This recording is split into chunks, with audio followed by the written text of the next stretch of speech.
നമസ്കാരം. മഹാഭാരതത്തിന്റെ അടുത്ത എപ്പിസോഡിലേക്ക് എല്ലാവർക്കും സ്വാഗതം. എല്ലാവരും ലൈക്ക് ചെയ്യണം, ഷെയർ ചെയ്യണം, സബ്സ്ക്രൈബ് ചെയ്യണം. അപ്പോൾ അശ്വനി കുമാരന്മാർ ശവ്യ മഹർഷിയുടെ കണ്ട് സന്തുഷ്ടരായി ദേവലോകത്തേക്ക് തിരിച്ചുപോയി. ആ സമയത്ത് ഇവിടെ ശവ്യനും അദ്ദേഹത്തിന്റെ ഭാര്യ സുകന്യയും വളരെ സന്തുഷ്ടരായി കഴിഞ്ഞുകൂടി. കാരണം യൗവനം തിരിച്ചു കിട്ടിയ മഹർഷിയാണ്. അദ്ദേഹത്തിന്റെ ഭാര്യയും വളരെ ചെറുപ്പമായിട്ടുള്ള രാജകുമാരിയാണ്. അവരങ്ങനെ സന്തുഷ്ടരായിട്ട് കഴിയുന്ന സമയത്ത് ശരിയാതി രാജാവ് കൊട്ടാരത്തിൽ നിന്ന് ആശ്രമത്തിലേക്ക് വന്നു. അദ്ദേഹവും അനുയായികളും ആശ്രമത്തിൽ വന്നപ്പോൾ വളരെ സന്തോഷത്തോടു കൂടി കഴിയുന്ന തൻ്റെ മകളെയും മരുമകനെയും കണ്ട് അദ്ദേഹത്തിനും വളരെ സന്തോഷമായി. അങ്ങനെ ശവ്യവന മഹർഷി പറഞ്ഞു, അല്ലയോ രാജാവേ, അങ്ങയെ കൊണ്ട് ഞാൻ യജ്ഞം ചെയ്യിക്കാം, അതിനുള്ള ഒരുക്കങ്ങൾ അങ്ങ് നടത്തിക്കൊള്ളൂ എന്ന് പറഞ്ഞു. രാജാവ് വളരെ സന്തോഷവാനായി യജ്ഞം നടത്താൻ വേണ്ടുന്ന ഒരുക്കങ്ങളെല്ലാം ചെയ്തു. യജ്ഞപീഠവും ഒക്കെ തയ്യാറാക്കി. ആ സമയം ഇങ്ങനെ മഹർഷിവര്യന്മാർ യജ്ഞം നടത്തുമ്പോൾ, അല്ലെ രാജാക്കന്മാർ യജ്ഞം നടത്തുമ്പോൾ മറ്റ് വിശിഷ്ടാതിഥികളായ ധാരാളം പേർ അവിടേക്ക് വരും. അതുപോലെ വിശിഷ്ടാതിഥികളെല്ലാം അവിടെ വന്നു. അശ്വനി ദേവന്മാരും വന്നു. അപ്പൊ അശ്വനി കുമാരന്മാർക്ക് യജ്ഞാംശം കൊടുത്തു ശവ്യവന മഹർഷി.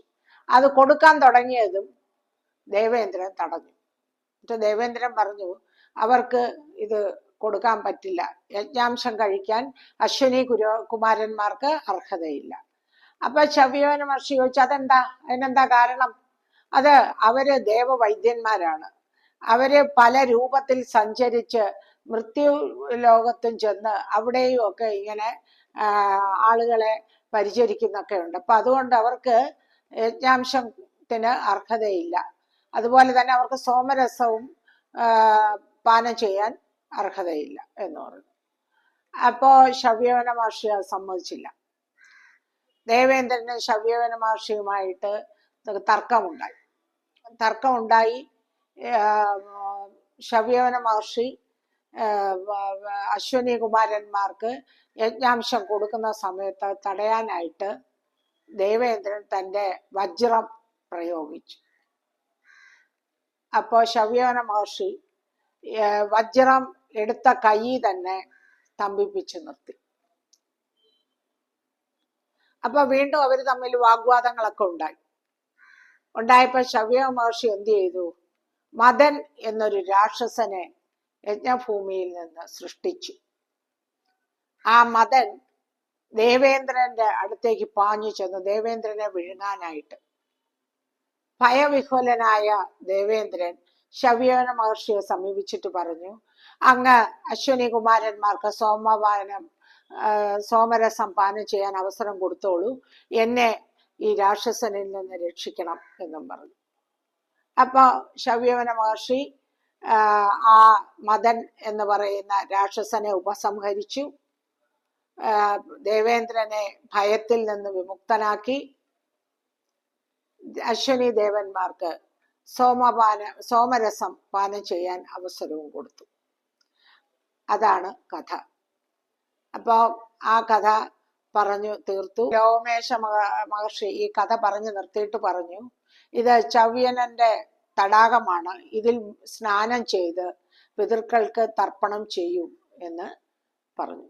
അതനുസരിച്ച് പാണ്ഡവാദികൾ ആ തടാകത്തിൽ മുങ്ങുകയും പിതൃക്കൾക്ക് തർപ്പണം ചെയ്യുകയും ചെയ്തു. അവിടുന്ന് പാണ്ഡവർ ഗന്ധമാദനത്തിലേക്ക് പോയി. ഗന്ധമാദനത്തിൽ ചെന്നു. അവിടുന്ന് അവര് ബദരികാശ്രമത്തിലേക്ക് പോയി. അപ്പൊ ഈ ബദരികാശ്രമത്തിലേക്ക് പോകുന്നത് വളരെ ബുദ്ധിമുട്ടുള്ള യാത്രയാണ്. പാഞ്ചാലി വളരെ ക്ഷീണിതയായി. ആ സമയം ഭീമസേനൻ യുധിഷ്ഠിരനോട് ചോദിച്ചിട്ട് തൻ്റെ മകനായ ഘടോൽക്കജനെ വിളിക്കട്ടെ എന്ന് ചോദിച്ചു. അപ്പൊ യുധിഷ്ഠിരൻ സമ്മതിച്ചു. ഭീമന് ഹിഡുംബിയിലുണ്ടായ പുത്രനാണ് ഘടോൽക്കജൻ.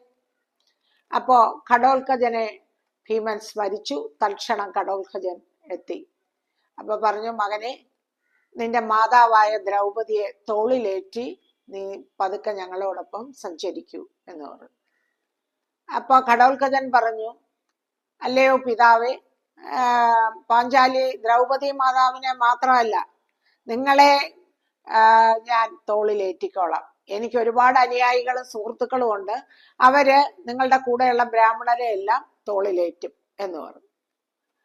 സന്തുഷ്ടനായ ഭീമൻ പറഞ്ഞു, നീ ദ്രൗപദി മാതാവിനെ തോളിലേറ്റു എന്ന് പറഞ്ഞു.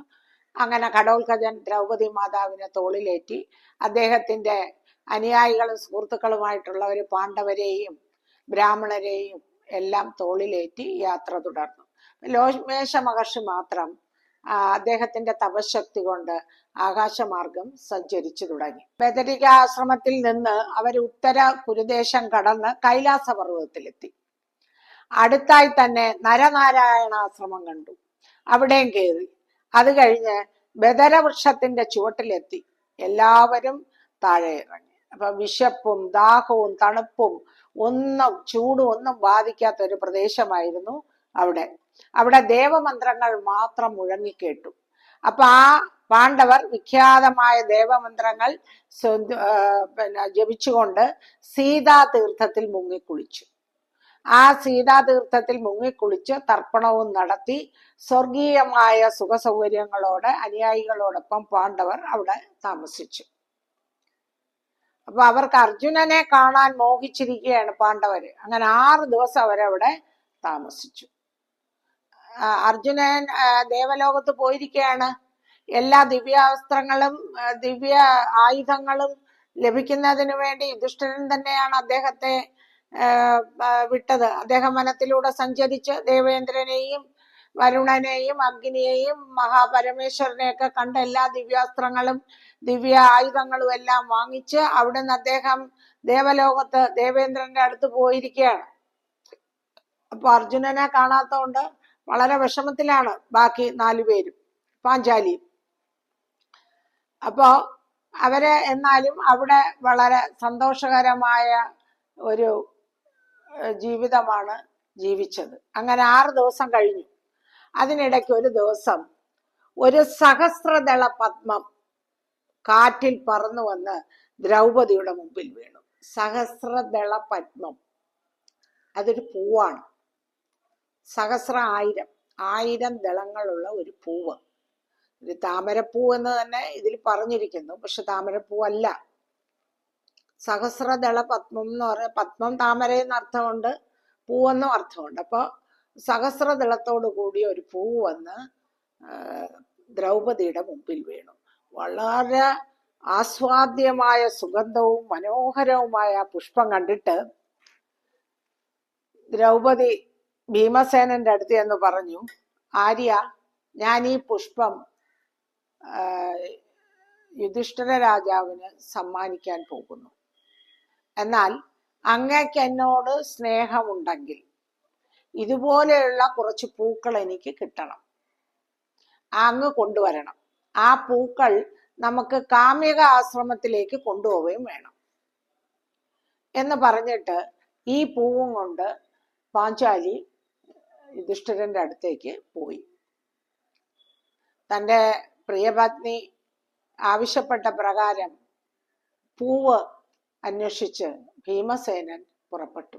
വായുവിന്റെ ഗതി അനുസരിച്ച് ഈ പൂവിന്റെ സ്ഥാനം എവിടെയാണെന്ന് ആലോചിച്ചുകൊണ്ട്, അല്ലെ ആ സ്ഥാനത്തേക്ക് ലക്ഷ്യമാക്കിക്കൊണ്ട് ഭീമസേനൻ യാത്ര തുടർന്നു. അപ്പൊ വഴിയിൽ വല്ല വിഘ്നം തടസ്സം ഉണ്ടായാൽ അതിനെ മാറ്റാൻ വേണ്ടി തൻ്റെ അമ്പും വില്ലും ഗദയും എല്ലാം അദ്ദേഹം കയ്യിൽ കരുതിയിരുന്നു. അങ്ങനെ ഭീമസേനൻ യാത്ര പുറപ്പെട്ടു. ഇടിമുഴക്കം പോലെ ഗർജിക്കുന്നുണ്ട് ഇടയ്ക്കിടയ്ക്ക്. അപ്പോ ഇടിമുഴക്കം പോലെ ഭീമസേനന്റെ ഗർജനം കേട്ട് വന്യമൃഗങ്ങൾ തന്നെ പേടിച്ച് പോയി വനാന്തർഭാഗങ്ങളിൽ ഒളിച്ചു. കുറെ ദൂരം പോയപ്പോൾ ഗന്ധമാദനത്തിന്റെ പീഠഭൂമിയിൽ ഭീമസേനൻ എത്തി. അവിടെ ഒരു നല്ല വാഴത്തോട്ടം ഉണ്ടായിരുന്നു. നരസിംഹത്തെ പോലെ അലറിക്കൊണ്ട് ആ വാഴത്തോട്ടത്തിനകത്തേക്ക് ഭീമസേനൻ പ്രവേശിച്ചു. ആ വാഴത്തോട്ടം മഹാവീരനായ ഹനുമാന്റെ, ആഞ്ജനേയന്റെ വാസസ്ഥാനമായിരുന്നു. ഇപ്പൊ ഭീമൻ വരുന്നുണ്ടെന്ന് അദ്ദേഹം അറിഞ്ഞിരുന്നു. ഭീമൻ ആരാണെന്ന് അറിയില്ല. ആഞ്ജനേയന്റെ അനുജനാണ്. വായുവിന്റെ പുത്രന്മാരാണ് രണ്ടുപേരും. അപ്പോ ഈ ഭീമൻ ഈ വഴിക്ക് സ്വർഗത്തിലേക്ക് പോകും. അപ്പൊ അത് പോകുന്നത് ശരിയല്ല. കാരണം ആരെങ്കിലും ഭീമനെ തടസ്സപ്പെടുത്തും, അയാളെ അപമാനിക്കുകയോ ശപിക്കുകയോ ഒക്കെ ചെയ്യും.